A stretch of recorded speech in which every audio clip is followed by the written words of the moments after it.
হলো? কে তুলবে?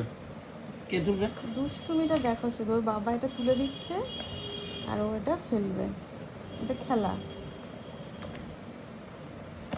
দেখো ঠিক নিয়ে ফেলে দেবে। পড়ছে না, পড়ছে না, বুঝলে? এবার আর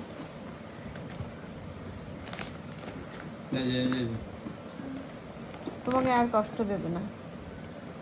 না না, 2-3 বার ফেলার চেষ্টা করেছে, পড়েনি তো, তার জন্য আর ধরবই না। ঠিক আছে, ওর তো ধৈর্য নেই। হ্যাঁ, এতক্ষণ ধরে ওটা বারবার ফেলছে আর তুলছে, বারবার করে ওটা ফেলে দিচ্ছে, ওর বাবা তুলে দিচ্ছে, আবার ওটাকে ফেলবে। এটা খেলা। এটা শুনতাম আগে, বলতো সবাই যে বেবিরা নাকি এমনই করে, যে একটা জিনিস ওরকম তুলে দেবে আবার ফেলবে। মানে এটা ওদের খেলা, ওদের কাছে। দাও ওটা, দাও হাতের সামনে দাও।